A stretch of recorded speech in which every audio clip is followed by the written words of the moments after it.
Welcome back to MUTV News. I'm Evan Peterson, and I'm sitting down with the big guys from MUSG, and we're talking student organization funding. To my right is Zach Bowman. He is the Executive Vice President of MUSG, and he was the chairman, of the Student Organization Funding Committee. And next to him is Zachary Wallace, and he is a Senator of the Arts and Science for MUSG. Yep. Guys, thank you for sitting down with us and talking. Thanks for having us. Thank you. This is great. So let's just explain, before we get into the details, talking about specifically Mardi Gras. Tell me a little bit about the SOF application process and what that looks like. Yeah, so the MUSG budget, 30% of it is set aside for student organizations to request funds for. There are 5 periods throughout the year for organizations that we deem non-club sports. It's everyone that isn't a club sport. And for club sports, there are 2 periods, one in the spring, one in the fall. After the applications have been submitted, organizations will receive a notification from me after the committee has met that identifies how we thought their allocation went and how much money they'll be receiving from MUSG. The entire thing is a reimbursement process, and I think that's really important for student organizations to understand. Everything has to be paid for upfront, and MUSG then reimburses those student organizations. Right, so this is money that these organizations don't actually have, but that they request and then you guys give them to. So they don't start off with this money. So when you're saying you're slashing their budget, they don't have this money, so you're really not taking anything away from them. Yeah, and that's one of the things we appreciate the opportunity to kind of clarify the language that's been used in some of the other publications that have been talking about this decision.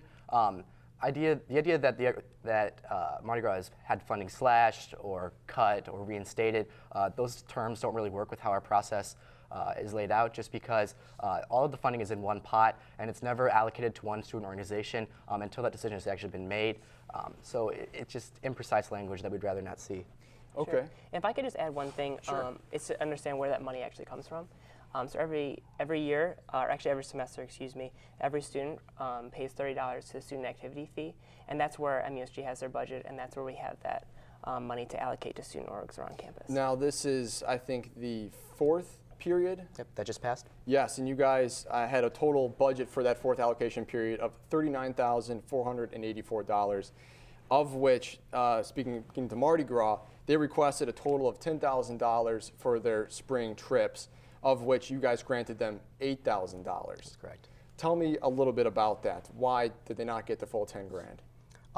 Whenever we looked at their application, it's set up into different categories, one being transportation expenses, then lodging expenses. There's also an additional one at the very end that's for other expenses. So at the very end, they had requested $2,000 for other expenses. And they didn't exactly clarify what those other expenses were, the nature of them, or where they were going. So the committee itself didn't feel comfortable allocating towards things that they weren't definitely sure were going to be expended appropriately. Okay. Now, I sat on the Senate hearing meeting, and I know when you were talking about the budget and what you guys were going to be allocating, there was a little bit of backlash in terms of clarification and understanding why you guys were choosing to allocate what. And that primarily came from you. And tell me a little bit about that. Why were you pressing them about consistency? Sure. So I am no longer on the SOF committee, so I wasn't in those conversations. Mm-hmm. So the last committee meeting I had was when we had decided not to fund Mardi Gras. And I think that this is a perfect opportunity for me to say that this is in no way, by not funding them, saying that we don't support them as a student group. We very much do, and we very much care about what their cause is. But the conversation that we had in that committee meeting was very much tiled in a way that said that Mardi Gras has become this tradition on Marquette's campus. They go multiple times every year, and it's a way that, in a way that they have become self-sustaining. And I will be the first one to admit that I may have been wrong in that decision, and I would apologize for that. And I don't think I've done, and the actual MUSG hasn't done a good enough job in outreaching to them to see really was that the case, that they were not self-sustaining. And that was what drove that decision last time. And then so speaking out in front of Senate, the inconsistencies I saw was we didn't really change anything in that time. And I think that we should have, and I probably should have done something myself, and I recognize that. So. Well, and that segues into my next question, and this is for you. You know, you stressed, I remember you talking about part of what MUSG tries to do with these allocations is that you want organizations to be self-sufficient. And to help start do this, you know, you guys give them that money gradually, and but it's also in your bylaws that you are not to consider other previous allocation periods when you're looking at a current budget. really quickly, can you guys tell me about how that's possible in terms of, if we're not supposed to look at other times, how can we help them be self-sufficient?